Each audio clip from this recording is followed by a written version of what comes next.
What is up, everybody? It is me, BlazeBuster, and today I'm doing a wishlist video for Season 4 of Dragon Ball Gekishin Squadra. Honestly, the main reason I'm doing this is because I'm kind of tired of the types of characters we've got. We've had like 9 characters since launch, and I like almost all of them, and only one of them is not a Saiyan. So today, I want to do less Saiyans. We've had 9 characters since the launch of this game. And the fact that one of them is not a Saiyan, I think is kind of crazy. I mean, I get it. Saiyans are like the most popular part of Dragon Ball, but there are so many other characters. Like, I don't want to spoil any, but like we have Earthlings, we have the Frost Demons. Like, there are so many Namekians, like so many different races in Dragon Ball. Yet, out of all the characters, we only get one that is not a Saiyan, unless you count half Saiyans, which technically, I think since the launch, we've gotten one. So, 8 full Saiyans. Kind of insane.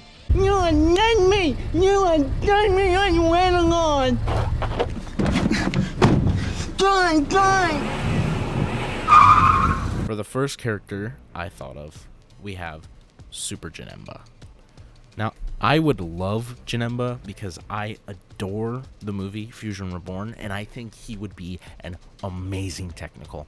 I think Super Janemba would be like the epitome of what technical is. I could definitely see him being a technical, and his whole thing is warping around the map. Think hit, but he could do it up to 3 times depending on the level, and he doesn't turn invisible. Skill 1 would be Demon's Wrath. This would be a charge skill where Janemba charges towards the enemy and pulls out his sword, and he just slashes at them. Skill 2 would be a dimensional shift at where Janemba jumps around, dodging attacks and damage. With every level, he gains 1 more jump. But to contrast it, he would have a longer cooldown than normal skills, considering this character at max would essentially have 5 vanishes. 3 from the dimensional shift and 2 from vanishing step. Well, 1 vanishing step plus 2 for limit breaking burst jump. This would also mean the character would have lower HP, maybe not Frieza level, but frail enough that if he does finally get caught, it'll definitely hurt. Skill 3, Dimensional Counter. Janemba throws his hands up and creates a portal behind the enemy. Any attack hitting Janemba is sent back to the enemy. This is where Janemba would be a real powerhouse, being a slimy counter-attacker. Think kind of like Topo, but more running away and not as much HP. And his ultimate attack would be Dimensional Shattering. Janemba moves his hand in a line, and a bunch of shards fly in that direction, dealing damage to the targets in range and dealing bleeding damage over time. I think Janemba would be an amazing technical and would be the epitome of what a technical should be.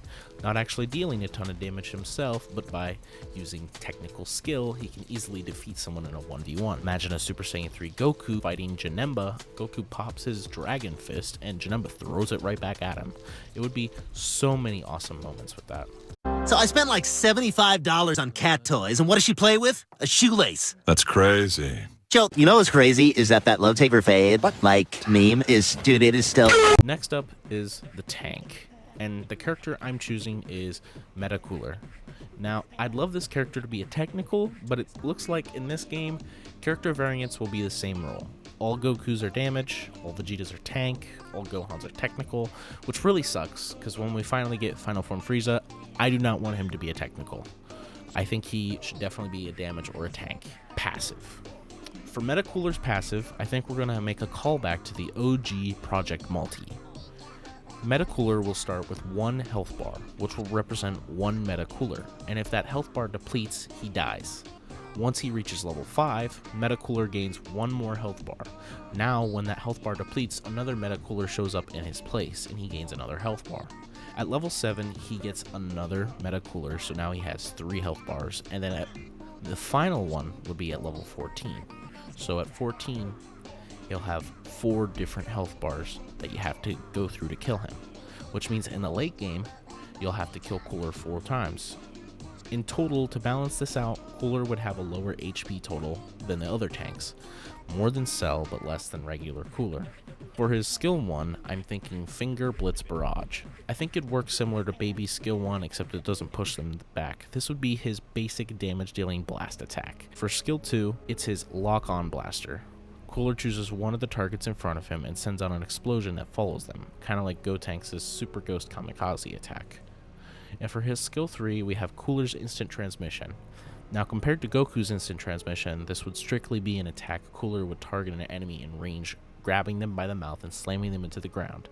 And as he levels up the move, it would have him blasting the enemy in the mouth to deal more damage, just like he did to Vegeta, or was about to do until Goku saved him. Now for Cooler's ultimate, Cooler would call in all of his clones. It would work similar to the Gamma's ultimate, where Cooler and his clones would fight alongside each other, but you could re-input the ultimate and Cooler and his clones would use a supernova. I kind of picture it as like a mix between the Gamma's ultimate and Kid Gohan's ultimate, where he presses it once and all of the Cooler clones come down and help him fight, dealing more damage, which means later in the game when he has more clones, he does more damage. And then he could re-input it just like with Kid Gohan to use a supernova attack. But it would be weaker than regular Final Form Cooler supernova to balance it out, because if he could do all that plus a supernova that's just as strong, I think that would be super busted. This character would be fun because you could bring back the old health bar system from Multi, and it would just be a mix of technical and a tank in a way. Look at him! Oh my god, oh gee. Oh, god damn.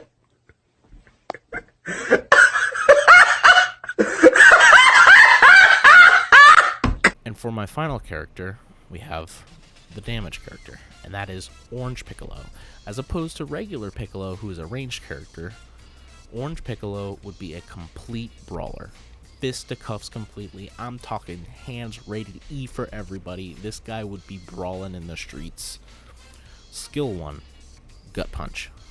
Piccolo would have a chargeable punch where the longer you charge it, the longer it stuns the enemy, along with dealing a lot of damage. I think this would be an amazing skill in the early game, being able to work similarly to hits stun, except it's more easily readable. Skill 2, Special Beam Cannon. Now, like I said, he was a brawler, so this is not regular Special Beam Cannon. Piccolo would use an uppercut, and then when the uppercut lands, he would use his Special Beam Cannon on the enemy, which slams them into the ground. I think this would be a good confirm to get kills, but it would also just be a good way to deal lots of damage. Skill 3, Namek Finger. This would work similar to Piccolo's arm stretch move where he pulls himself to someone or something, but instead now he can only do it to enemies. When he flies towards the enemy, he grabs a hold of them and slams them into the ground, applying slow to them. I think this would make him good at taking enemies down, but considering he is only melee, this would be his way of closing the distance. Ultimate. Now for Piccolo's ultimate, he would grow into Giant Piccolo and stomp the ground once, dealing a lot of damage and applying slow to the enemies that hit. For every level of the ultimate, Piccolo gets bigger and the stomp is bigger, as well as, for every level, he stomps again. At level 1, he stomps once. At level 2, he stomps twice. At level 3, he stomps 3 times.